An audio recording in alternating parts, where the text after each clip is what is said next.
नमस्कार दोस्तों, मैं जयना झा ईडो नेशनल से आप लोगों का स्वागत करता हूं। दोस्तों, मैं स्पेक्ट्रम का बुक पूरा आप लोगों को पढ़ाने का प्रयास करूंगा, जिसमें से आज पहला अध्याय मैं आप लोगों को पढ़ाने की कोशिश कर रहा हूं। आज पहला अध्याय, जिसका नाम है आधुनिक भारतीय इतिहास के स्रोत, यह स्पेक्ट्रम के बुक का मैं पहला अध्याय पढ़ा रहा हूं आप लोगों को। इसका अगर पहले अध्याय की बात करें तो इसमें पहले अध्याय में है राजकीय अभिलेख। उससे पहले मैं बता दूं आधुनिक भारतीय इतिहास के स्रोत के बारे में। तो देखिए, भारतीय इतिहास लेखन ने भारत में यूरोपीय के आगमन के साथ न केवल उपागम, उपचार और तकनीक में अपितु ऐतिहासिक साहित्य की मात्रा में भी प्रबल परिवर्तन को अनुभव किया।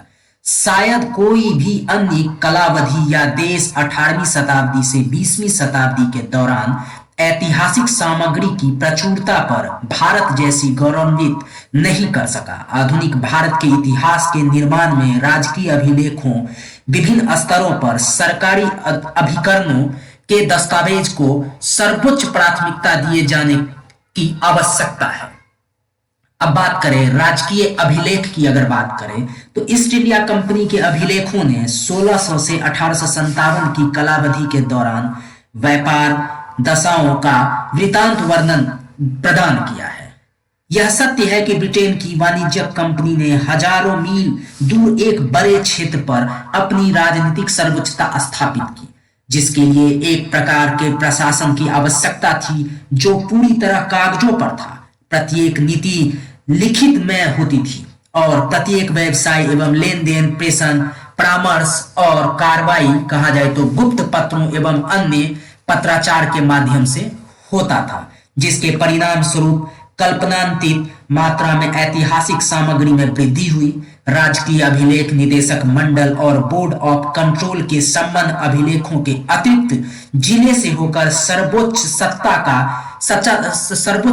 तक कहा जाए तो प्रशासन के सभी स्तरों को शामिल करते थे। जब ब्रिटिश महारानी यानी क्राउन ने प्रशासन भारतीय संभाला तो इसने भी बड़ी मात्रा में विभिन्न तरीकों के राजकीय अभिलेख सुरक्षित रखे। इन अभिलेखों का परीक्षण करके हम चरणावर प्रत्येक मुख्य घटना एवं विकास को समझ सकते हैं और नीति निर्माताओं के कहा जाए तो मनोविज्ञान समेत निर्णयन की प्रक्रिया का अनुगमन कर सकते हैं। इन अभिलेखों के अतिरिक्त अन्य यूरोपीय ईस्ट इंडिया कंपनियों जैसे कि पुर्तगाली, डच और फ्रांसीसी के अभिलेख भी 17वीं और 18वीं शताब्दियों की इतिहास सृजन हेतु उपयोगी है। प्राथमिक तौर पर यह आर्थिक इतिहास की दृष्टि से महत्वपूर्ण है, लेकिन राजनीतिक व्यवसाय के बारे में भी इसने काफी कुछ प्राप्त किया जा सकता है, इससे काफी कुछ प्राप्त किया जा सकता है। अब बात करें अन्य स्रोत की, तो कई सारे समकालीन और असंत समकालीन जैसे वृतांत, जीवन साहित्य एवं यात्रा वृतांत भी हैं, जिन्होंने हमें 18वीं और 19वीं शताब्दियों के पूर्वार्ध में इतिहास की रोचक और उपयोगी झलकी प्रदान की है। यद्यपि अगर कहें तो समाचार पत्रों और पत्रिकाओं ने 18वीं शताब्दी के उत्तरार्ध में अपनी परिस्थिति दर्ज की और उन्होंने 19वीं और 20वीं शताब्दियों के कहा जाए तो 19वीं और 20वीं शताब्दियों में भारतीय समाज के लगभग सभी पहलुओं पर बेहद मूल्यवान सूचना भी प्रदान की। आधुनिक भारत के इतिहास के अन्य स्रोतों में मौखिक प्रमाण, सृजनात्मक साहित्य और पेंटिंग शामिल है। यद्यपि मौखिक स्रोतों की अपनी सीमा होती है, वे अन्य ऐतिहासिक सामग्री दृष्टिकरण में तथा घटनाओं, व्यक्तियों एवं ऐतिहासिक घटनाक्रम को समझने में हमारी मदद करते हैं। सृजनात्मक साहित्य विशेष रूप से कहा जाए तो स्वदेशी साहित्य के नए रूप जैसे उपन्यास, लघु कहानियां और कविताओं, जिनका विकास पश्चिम के प्रभाव में हुआ, ने समकालीन सामाजिक वास्तविकताओं का विविध प्रतिबिंब प्रदान किया। चित्रकारी ने नए पर्यटन जो औपनिवेशिक काल के दौरान दिखाई दिया, ने उस समय के जीवन को समझने में मदद की। इस प्रकार इन स्रोतों के ऐतिहासिक अभिलेख एवं गैर अभिलेखबद्ध स्रोत शामिल हैं। अब बात करते हैं पुरालेखीय सामग्री की। पुरालेखीय सामग्री की अगर बात करें तो इतिहास के अन्य भागों की भांति आधुनिक भारतीय इतिहास लेखन में भी पुरालेखीय सामग्री का महत्वपूर्ण स्थान है। पुरालेखीय सामग्री ऐसे दस्तावेज हैं जिन्हें कोई संगठन, लोक प्राधिकारी, संस्था, व्यवसाय या परिवार अपने कार्यों के दौरान तैयार करता है और जिन्हें तत्पश्चातवर्ती ऐतिहासिक अनुसंधान या भविष्य के कार्यों के नियोजन में कहा जाए तो नियोजन में संदर्भ के लिए उनके अधिकारों एवं गतिविधियों के प्रमाण के तौर पर सुरक्षित रखा जाता है। व्यावसायिक तौर पर आधुनिक काल के लिए राजकीय अभिलेखों की 4 श्रेणियां हैं। अगर व्यापक तौर पर कहा जाए तो आधुनिक काल के लिए राजकीय अभिलेखों की 4 श्रेणियां हैं, जिसमें पहला केंद्र सरकार के पुरालेख हैं, दूसरा राज्य सरकार के पुरालेख हैं, तीसरा मध्यवर्ती और अधीनस्थ प्राधिकरणों के अभिलेख हैं और अंतिम जो कि चौथा है न्यायिक अभिलेख है। इनके अतिरिक्त निजी अभिलेख और विदेशों में उपलब्ध अभिलेख स्रोत भी हैं। ब्रिटिश समय के कुछ प्रकाशित अभिलेख भी हैं जो आधुनिक भारतीय इतिहास के विद्यार्थियों के लिए मूल्यवान सूचना प्रदान करते हैं। अब बात करते हैं केंद्र सरकार के पुरालेख की। अगर बात करें तो नई दिल्ली स्थित राष्ट्रीय अभिलेखागार भारत सरकार के अधिकतर पुरालेखों को सहेजता है, जो संग्रह 18वीं शताब्दी के मध्य से वर्तमान समय तक के आधुनिक भारत के सृजन हेतु अभिलेखों की अटूट श्रृंखला प्रदान करता है। लोक विभाग के अभिलेख 1773 के रेगुलेटिंग एक्ट यानी अधिनियम से संवैधानिक परिवर्तनों, केंद्रीयकृत राज्य व्यवस्था के उदय और कंपनी के प्रशासनिक व्यवस्था के विकास के अध्ययन हेतु विस्तृत स्रोत सामग्री प्रदान करता है। इसके अतिरिक्त कहा जाए तो 1857 के पश्चात के प्रशासनिक एवं संवैधानिक विकास जैसे लोक सेवाओं के गठन, स्थानीय स्वशासन के प्रारंभ, भारतीयकरण की समस्या और प्रांतों का प्रादेशिक पुनर्गठन इत्यादि बेशकीमती सामग्री इस श्रृंखला में पाई जाती है। बात करें तो जेम्स रेनल की 1767 में प्रथम सर्वेयर जनरल ऑफ बंगाल के रूप में नियुक्ति के साथ भारत के अनजान क्षेत्रों एवं इनके सीमा क्षेत्रों का वैज्ञानिक रूप से मानचित्रीकरण शुरू हुआ। भारतीय सर्वेक्षण के अभिलेखों एवं सर्वेयरों के जनरल्स एवं वृतांतों ने न केवल भौगोलिक अध्ययन के लिए अपितु समकालीन सामाजिक आर्थिक दशाओं एवं अन्य महत्वपूर्ण ऐतिहासिक तथ्यों के अध्ययन के लिए भी मूल्यवान सूचना प्रदान करता है। लोक न्यायिक एवं विधायी विभागों की कार्यवाहियों ने औपनिवेशिक सरकार की सामाजिक एवं धार्मिक नीतियों के अध्ययन हेतु पर्याप्त प्रमाण दिए हैं, प्रदान किए हैं, मतलब पर्याप्त प्रमाण जो है प्रदान किए हैं। रिफॉर्म कार्यालय के अभिलेख भारत में 1920 से 1937 के दौरान संवैधानिक विकास के विश्लेषणात्मक अध्ययन के लिए बेहद उपयोगी है। अब बात करते हैं राज्य सरकारों के पुरालेख की। तो राज्य के अभिलेखागारों में अभिलेखों में पहला भूतपूर्व ब्रिटिश भारतीय प्रांत है, दूसरा कहा जाए तो भूतपूर्व राजसी राज्य जिन्हें 1947 के पश्चात भारतीय संघ में शामिल कर दिया गया। तीसरा की बात करें तो ब्रिटिश शासन के अतिरिक्त विदेशी प्रशासन से संबंध स्रोत सामग्री मिलती है। इसके अतिरिक्त उन भारतीय शक्तियों के अभिलेख जिन्हें ब्रिटिश शक्ति ने हथिया लिया और उनके क्षेत्र में ब्रिटिश क्षेत्र को मिला लिया, भी आधुनिक भारतीय इतिहास के लिए महत्वपूर्ण स्रोत सामग्री है। अब बात करते हैं न्यायिक अभिलेख की। तो न्यायिक अभिलेख में अगर कहा जाए तो न्यायिक अभिलेख भारत में न्यायिक प्रशासन के विकास का प्राथमिक प्रमाण प्रदान करते हैं। ये विभिन्न वर्गों के लिए लोगों की कहा जाए तो सामाजिक आर्थिक दशा संबंधी महत्वपूर्ण जानकारी प्रदान करते हैं। फोर्ट सेंट जॉर्ज में मेयर के कोर्ट का पुरालेख 1689 ईस्वी के प्रारंभ पर सबसे पहले उपलब्ध न्यायिक पुरालेख है। अब यह मद्रास अभिलेख कार्यालय में है। फोर्ट विलियम्स में मेयर कोर्ट में प्लासी पूर्व 1757 अभिलेख नष्ट नए प्रतीत होते हैं, लेकिन 1753 से 1773 के वर्षों में अभिलेख, 1774 से 1861 के वर्षों के अभिलेख बंगाल के सर्वोच्च न्यायालय सहित कलकत्ता उच्च न्यायालय के अभिलेख कक्ष में रखे गए हैं। इसी प्रकार 1728 में बॉम्बे में स्थापित मेयर कोर्ट के अभिलेख महाराष्ट्र सचिवालय रिकॉर्ड ऑफिस में उपलब्ध है, जहां पर बॉम्बे अभिलेख न्यायालय एवं सुप्रीम कोर्ट के अभिलेख भी रखे गए हैं। ऐतिहासिक अनुसंधान के दृष्टिगत 3 प्रेसिडेंटियों के सदर कोर्ट, सदर दीवानी और फौजदारी अदालतें के न्यायिक अभिलेख बेहद उपयोगी है। इसके संबंधित कहा जाए तो इनसे संबंधित अभिलेखों को कलकत्ता, मद्रास एवं बॉम्बे उच्च न्यायालयों में सुरक्षित रखा गया है। अब प्रकाशित अभिलेख की बात करें तो प्रकाशित अभिलेख जो है समग्र आधुनिक भारत के इतिहास के सृजन हेतु बेहद महत्वपूर्ण सूचना प्रदान कहा जाए तो सूचना स्रोत है। कहा जाए तो संसदीय पत्र अत्यधिक महत्वपूर्ण पुरालेखीय प्रकाशित होते हैं, जिसमें क्राउन के अंतर्गत ईस्ट इंडिया कंपनी और भारत सरकार के अभिलेखों से विपुल उदाहरण शामिल है। 1801 से 1960 के बीच जारी संसदीय पत्रों की सूची उपलब्ध है।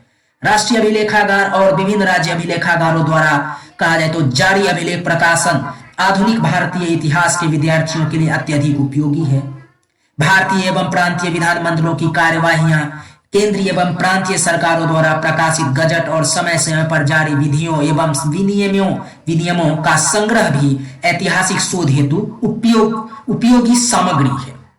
अब निजी पुरालेख की बात करें तो निजी पुरालेख में व्यक्तियों एवं परिवारों से संबंध पत्र एवं दस्तावेज होते हैं। उन्होंने आधुनिक भारत व्यवसाय एवं आधुनिक निगमों तथा राजनीतिक, सामाजिक, धार्मिक, शैक्षिक एवं सांस्कृतिक गतिविधियों को समर्पित कहा जाए तो संस्थाओं, समाज एवं संगठनों के विकास में महत्वपूर्ण भूमिका अदा की है। देश की शैक्षिक एवं संस्कृति उन्नयन से संबंध एवं समृद्ध सामग्री विश्वविद्यालय एवं शैक्षिक संस्थाओं के पुरालेखों में उपलब्ध है। बैंकों, व्यापार घरानों एवं चैम्बर ऑफ कॉमर्स के अभिलेख आर्थिक परिवर्तनों के अध्ययन हेतु बेहद उपयोगी है। राष्ट्रवादी आंदोलन के प्रसिद्ध एवं प्रमुख नेताओं के पत्र तथा नई दिल्ली स्थित नेहरू मेमोरियल म्यूजियम एवं लाइब्रेरी में भारतीय राष्ट्रीय कांग्रेस जैसे संगठनों के अभिलेख भारतीय स्वतंत्रता संघर्ष के इतिहास के संवर्धन में अत्यधिक उपयोगी है। अब बात करें विदेशी संग्रहालयों की पुरालेख सामग्री की, तो विदेशी संग्रहालयों में आधुनिक भारतीय इतिहास से संबंधित बड़ी मात्रा में ऐतिहासिक सामग्री है। उदाहरणार्थ अगर कहा जाए उदाहरण के लिए तो यूरोपीय संग्रहालय में भारतीय महत्व की पुरालेखी एवं पांडुलिपि सामग्री व्यापक एवं विविध है। इंडिया ऑफिस रिकॉर्ड्स में कई सारे महत्वपूर्ण पुरालेखीय समूह हैं जो हमारे देश में उपलब्ध नहीं है। ब्रिटेन में कई पुरालेखीय एवं पांडुलिपीय संग्रहालय, विशेष रूप से लंदन में ब्रिटिश संग्रहालय में ब्रिटिश वायसराय, राज्य सचिव एवं अन्य उच्च स्तरीय सिविल एवं सैन्य अधिकारियों के पत्रों का संग्रह है जिन्होंने भारत में कार्य किया और जिनकी उपयोगिता को कहा जाए तो मुश्किल ही आकलित किया गया। Church missionary society of London जैसी मिशनरी सोसाइटी के पुरालेख विशेष महत्व है जिसके पुरालेख देश में शैक्षिक एवं सामाजिक विकास के बारे में समृद्ध सूचना के लिए हुए हैं। भारत में फ्रांसीसियों के इतिहास के अध्ययन के लिए archives national Paris of French ministry of foreign affairs colonies and वार के पुरालेख कहा जाए तो समृद्ध स्रोत हैं और अत्यधिक उपयोगी भी है। रिसर्च कहा जाए तो रिक्सर चीफ हेग ने उपलब्ध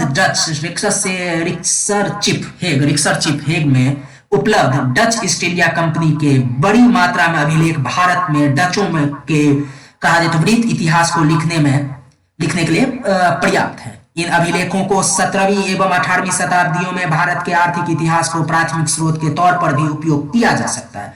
भारत में 1777 के पश्चात डच उपनिवेशों से संबंधित दानिश क्राउन और डच क्राउन इंडिया कंपनी के रिक्सर केविट कोपेनहेग में उपलब्ध अभिलेख ट्रेकम्बर और सेरामपुर में बंदोबस्त के बारे में जानकारी का प्राथमिक स्रोत है। इसी प्रकार नेशनल आर्काइव्स ऑफ पुर्तगाल लिप्सन में भारत में पुर्तगालियों से संबंधित मौलिक पत्रों का संग्रह है।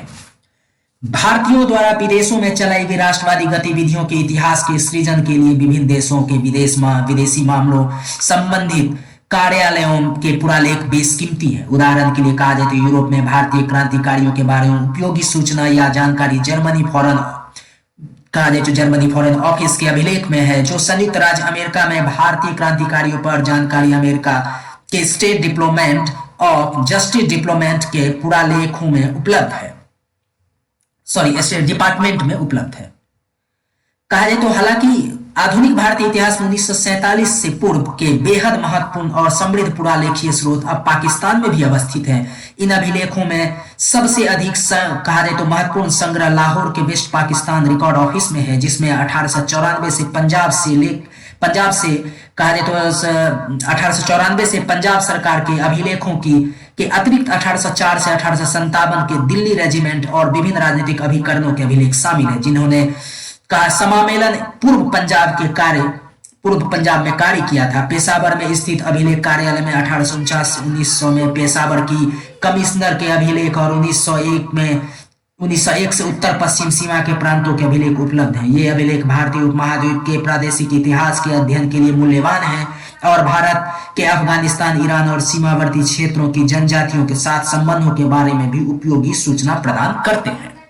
अब बात करते हैं जीवनी साहित्य संस्मरण एवं यात्रा वृत्तांत की। तो जीवनी साहित्य संस्मरण या यात्रा वृत्तांत जैसे समकालीन एवं अर्ध समकालीन दस्तावेज एवं प्रमाण भी उपलब्ध है, जो हमें 18वीं से 19वीं शताब्दी के भारत के इतिहास की उपयोगी झलकी प्रदान करते हैं। अब बात करते हैं व्यक्तिगत अभिलेखों के महत्व की। अगर बात करें, कई यात्री, व्यापारी, मशीनी एवं सिविल सर्वेंट जो इन शताब्दियों के दौरान भारत आए ने कहा जाए तो नए देश के विभिन्न हिस्सों पर अपने अनुभवों एवं प्रभावों की छाप छोड़ी। इन वृत्तांतों में के आधुनिक भारतीय इतिहास के अध्ययन हेतु बेहद उपयोगी स्रोत का कार्य किया है। इन लेखों में के समूह में सर्वप्रथम मिशनरीज यानी ईसाई धर्म प्रचारक आते हैं, जिन्होंने स्थानीय निवासियों में सुसमाचार का प्रचार करने के लिए, भारत में आधिकारिक मिशनरीज भेजने के लिए तथा अपने संबंध समाजों को प्रोत्साहित करने हेतु लेखन किया। कुछ सिविल सर्वेंट्स ने भी इस सुसमाचार के यानी ईसाई धर्म प्रचारक दृष्टिकोण का प्रतिनिधित्व भी किया। उदाहरण के लिए सर जॉन शोर और चार्ल्स ग्रांट दोनों ने बंगाल में लंबी सेवाएं प्रदान की, ने ईसाई धर्म प्रचारकों एवं उनकी गतिविधियों का पुरजोर समर्थन भी किया। अब बात करते हैं यात्रा वृत्तांत की। तो ब्रिटिश ईस्ट इंडिया कंपनी के कुछ कर्मचारियों के लिए यात्रा वृत्तांत भी बेहद मूल्यवान है। जॉर्ज फोस्टर की यात्रा वृत्तांत, जिन्होंने 1783 में बंगाल, लखनऊ, श्रीनगर, नादौर, कश्मीर की यात्रा की और काबुल, कैप्सियन सागर एवं सेंट पीटर्सबर्ग होते हुए इंग्लैंड वापस गए, ने उत्तरी भारत की राजनीतिक दशाओं के बारे में जानकारी प्रदान की। बेंजामिन हेन के 1814 के प्रकाशित several tours through various parts of the peninsula general ने उस समय के दौरान प्रायद्वीपीय के आर्थिक उत्पादों पर बेहतरीन जानकारी प्रदान की। 1831 में प्रकाशित जेम्स बर्न की भूज की चिकित्सीय स्थलाकृति पर टिप्पणी और visit to the court of Sindh के लेखन ने कच्छ के इतिहास पर जानकारी प्रदान की। अलेक्जेंडर बर्न्स का वृत्तांत ट्रेवल्स इनटू बुखारा, जो 1834 में 3 वॉल्यूम्स में प्रकाशित हुआ, भारत के काबुल की उनकी यात्रा वृत्तांत का वर्णन है। इस यात्रा का राजनीतिक उद्देश्य से यह पता लगाना था कि ईस्ट इंडिया कंपनी के लिए सिंधु क्षेत्र किस प्रकार लाभदायक है। सीजेसी डेविडसन का 1843 में प्रकाशित diary of the travels of adventure in upper India भी बेहद उपयोगी कार्य है। जॉन बटलर द्वारा असम प्रांत 1855 में लिखा गया वृत्तांत ट्रेवल्स एंड एडवेंचर्स राज्य की पहाड़ी जनजातियों की प्रथाओं और आदतों एवं समाज का वर्णन है। W.S. स्लीमैन की journey through the kingdom of Awadh की राजनीति कहा जाए तो और आर्थिक दशाओं को प्रतिबिंबित करती है। अंग्रेजों के अतिरिक्त अन्य यूरोपीय देशों के यात्रियों ने भी रोचक वृत्तांत प्रस्तुत किए। इस श्रेणी में Victor Jacquemont, captain Leopold von Orlich, Baron Charles Hugel, John Martin, Honigberger, William Moorcroft एवं जॉर्ज ट्रेबैक इत्यादि प्रमुख रूप से शामिल है। अब बात करें समाचार पत्र एवं पत्रिकाएं की बात करें तो 19वीं और 20वीं शताब्दियों के समाचार पत्र और पत्रिकाओं अंग्रेजी के साथ साथ विभिन्न देशी भाषाओं में प्रकाशित हुई थी, ने आधुनिक भारतीय इतिहास के सृजन हेतु जानकारी के बेहद महत्वपूर्ण एवं प्रामाणिक स्रोत का निर्माण किया। कुछ समाचार पत्रक जानकारी के बेहद महत्वपूर्ण एवं प्रामाणिक स्रोत का निर्माण किया। कुछ समाचार पत्रक 1780 के दशक से ही 1780 के दशक से भी पूर्व प्रकाशित हुए, से पहले से भी प्रकाशित हुए। भारत में समाचार पत्र प्रकाशित करने का प्रथम प्रयास अगर कहा जाए तो अंग्रेजी ईस्ट इंडिया कंपनी के असंतुष्ट कर्मचारियों द्वारा किया गया, जो निजी व्यापार की में कुरीतियों को उद्घाटित करना चाहते थे। भारत में जेम्स ऑगस्टस हीके ने 1780 में बंगाल गजट या जिसे कहा जाए तो कलकत्ता जनरल एडवाइजर नामक पहला समाचार पत्र जो है प्रकाशित किया गया। किसके द्वारा? 1780 में जो है ऑगस्टस हीके द्वारा भारत में जेम्स ऑगस्टस हीके द्वारा 1780 में बंगाल गजट या कह सकते हैं कलकत्ता जनरल एडवाइजर नामक पहला समाचार पत्र प्रकाशित किया गया। उसके बाद द कलकत्ता गजट जो कि 1784 में प्रकाशित किया गया, द बंगाल जनरल जो कि 1785 में प्रकाशित किया गया, the oriental magazine of Calcutta या कह सकते हैं कलकत्ता अम्यूजमेंट जो 1785 में प्रकाशित किया गया, द कलकत्ता क्रॉनिकल जो 1786 में कलकत्ता क्रॉनिकल कहा जाए तो 1786 में प्रकाशित किया गया, द मद्रास कुरियर 1788 में प्रकाशित किया गया, द बॉम्बे हेराल्ड वह 1789 में प्रकाशित किया गया। ऐसे कई प्रकाशन पत्र जो है प्रकट हुए। महत्वपूर्ण समाचार पत्र की अगर बात करें तो प्रेस एक्ट 1835 की नीरम नीति जो 1856 तक जारी रही ने देश में समाचार पत्रों के विकास को प्रोत्साहित किया। 19वीं शताब्दी के उत्तरार्ध से कई प्रभावशाली समाचार पत्र प्रसिद्ध एवं निडर कहा जाए तो पत्रकारों के नेतृत्व में सामने आए। कुछ महत्वपूर्ण समाचार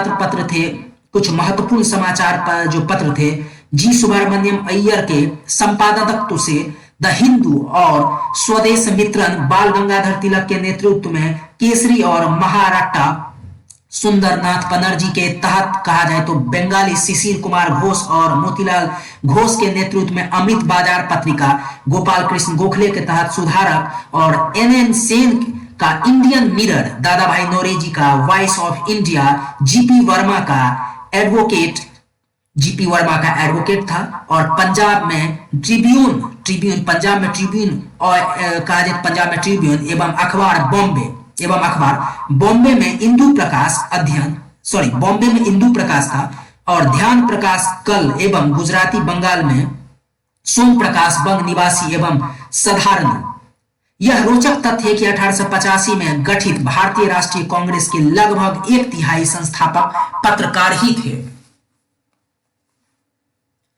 अब बात करें विदेशी प्रकाशन की बात करें तो कुछ समाचार पत्र एवं पत्रिकाओं का प्रकाशन विदेशों में भी हुआ। उदाहरण के लिए अगर कहा जाए तो श्यामजी कृष्ण वर्मा ने लंदन में इंडियन सोशियोलॉजिस्ट का प्रकाशन किया। इसी प्रकार मैडम भीकाजी कामा ने पेरिस में वंदे मातरम समाचार पत्र उनका समाचार पत्र था और वीरेंद्रनाथ चट्टोपाध्याय ने बर्लिन से तलवार प्रकाशित किया था। इस संदर्भ में 20वीं शताब्दी से दूसरे दशक के दौरान सैन फ्रांसिस्को से गदर पार्टी के कहा जाए तो मुख्य पत्र के तौर पर प्रकाशित किया गया और वैंकूवर से तारकनाथ दास का हिंदुस्तान प्रकाशित किया गया। इन सभी ने विदेशों में क्रांतिकारी एवं राष्ट्रवादी गतिविधियों पर पर्याप्त प्रमाण एवं जानकारियां प्रदान की।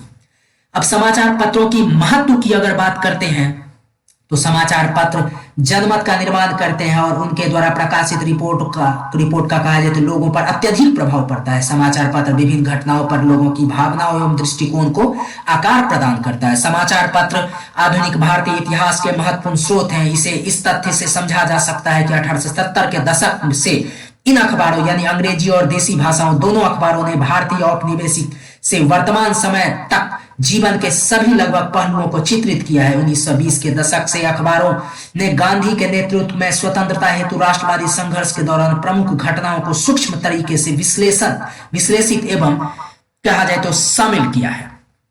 हालांकि समाचार पत्रों को निष्पक्ष तौर पर नहीं देखा गया है। इन्हें ऐसे लोगों द्वारा प्रकाशित किया गया जिनके अपने राजनीतिक विचार एवं वैश्विक मत भी थे। अब बात करते हैं मौखिक प्रमाण की बात करें तो मौखिक इतिहास अलिखित स्रोतों की मदद से इतिहास के सृजन को संदर्भित करता है। उदाहरण के लिए कहा जाए तो व्यक्तिगत संस्मरण एक प्रकार का मौखिक स्रोत है। मौखिक स्रोतों से इतिहासकार अपने विषय की सीमाओं का विस्तार कर सकते हैं। हालांकि कई इतिहासकार मौखिक इतिहास के प्रति संसक्तित हैं। वे इसे नकारते हैं, चूंकि मौखिक तथ्यों से मैं कहा जाए तो प्रामाणिकता एवं कालक्रम का अभाव है और वे अस्पष्ट हो सकते हैं। इतना होते हुए भी ये स्रोत महत्वपूर्ण है, जैसा कि वे इतिहासकारों की अन्य स्रोतों से जुटाई जानकारी की पुष्टि करने में मदद करते हैं। अब बात करते हैं सृजनात्मक साहित्य की। अगर बात करें तो आधुनिक भारतीय इतिहास के स्रोत के तौर पर सृजनात्मक साहित्य के संदर्भ में हम स्वयं को पश्चिम से प्रभावाधीन भारत में 19वीं से 20वीं शताब्दियों में विकसित अंग्रेजी एवं देसी भाषाओं में नवीन साहित्यिक रूपों तक सीमित करेंगे। देसी भाषाओं में प्राचीन साहित्य पूरी तरह से पद रूप में है और यह साहित्य 18वीं और 19वीं शताब्दी के कहा जाए तो पूर्वार्ध के दौरान मौजूद था। अब बात करते हैं नवीन साहित्यिक केंद्रों का विकास का। अगर बात करें तो 19वीं शताब्दी में अंग्रेजी साहित्य के प्रभावाधीन भारतीय काव्य ने अपने नएपन को पुनः हासिल किया और यह चंद गीतात्मक और चतुष्पद जैसे नवीन पदों के साथ प्रयोग था। सबसे ऊपर कहा जाए तो नवीन सृजनात्मक भावना का बहुमूल्य था, जिसने काव्य के रूप को बदल डाला। मंच के अभ्युदय ने आधुनिक युग के सृजनात्मक साहित्य को एक नई दिशा प्रदान की। मंच की स्थापना ने शास्त्रीय संगीत, नाट्य और पश्चिम मंचन दोनों के प्रभाव में नाटकार्य कहा जाए तो नाटक रूपी साहित्य की आधुनिक उन्नति को आवेग प्रदान किया। इन सभी साहित्यिक विकास एवं लेखन ने औपनिवेशिक समय के लोगों के जीवन पर प्रचुर जानकारी प्रदान की। वास्तव में भारतीय रोमांटिक काव्य स्वतंत्रता के भारतीय संघर्ष का मुखरित प्रतिनिधि था।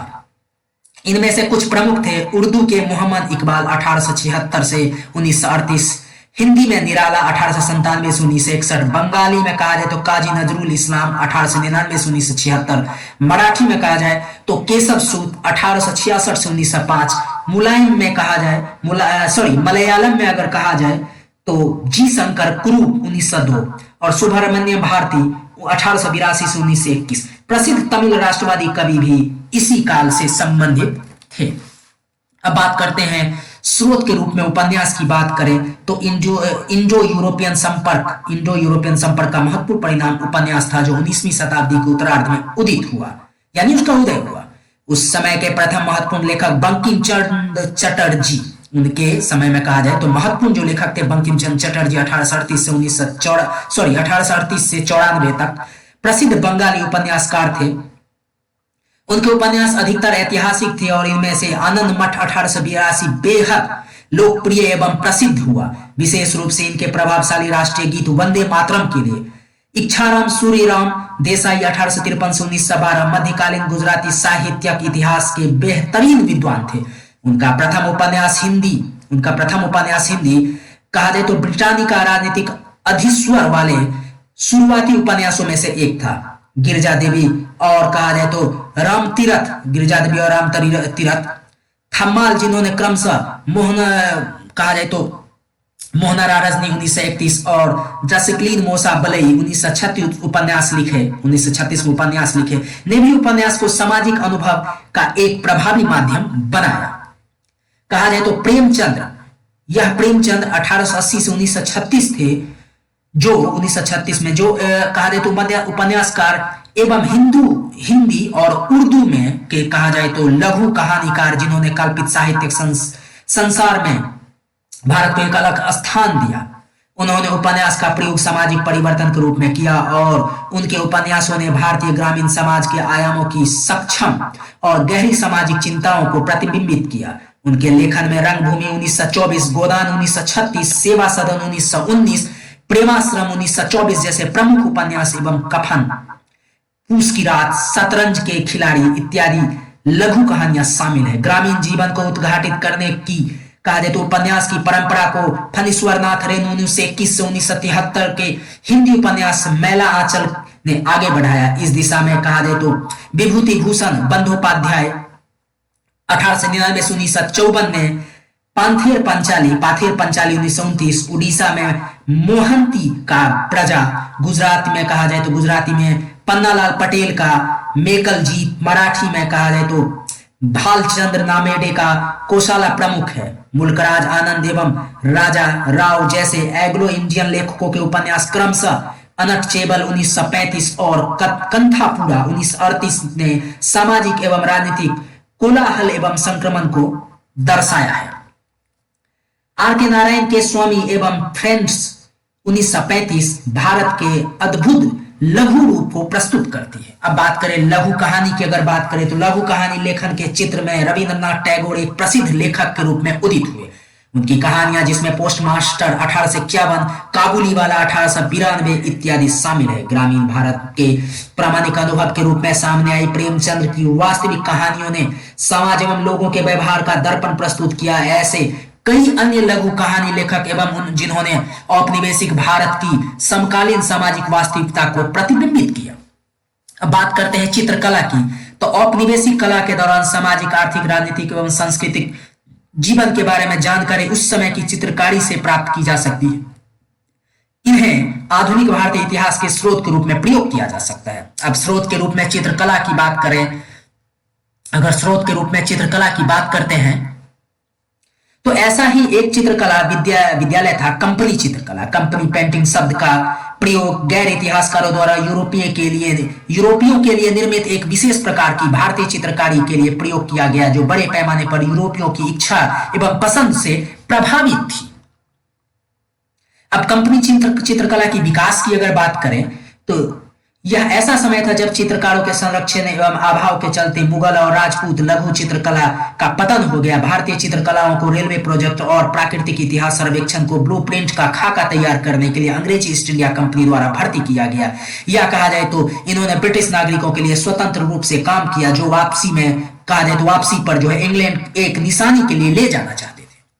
1760 के आसपास 1760 के आसपास मुर्शिदाबाद से कई चित्रकार पटना आए थे। 18वीं शताब्दी के अंत तक पटना 11 चित्रकला केंद्रों का मुख्यालय बन गया था, जिसमें से ब्रिटिश ईस्ट इंडिया कंपनी ने बंगाल को विभाजित कर दिया।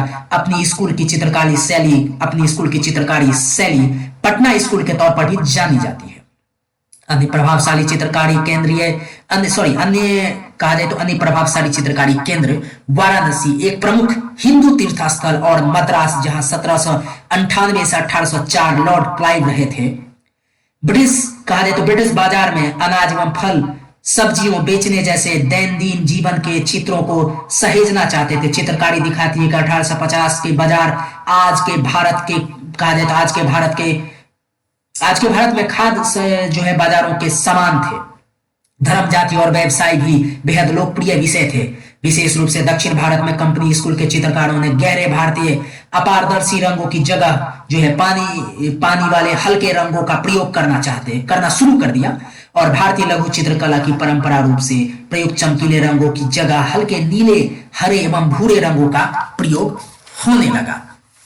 अब बात करें तो कंपनी चित्रकारी को भारत के लोगों के अभ्युदय के ऐतिहासिक दस्तावेजीकरण के रूप में प्रयोग किया जा सकता है।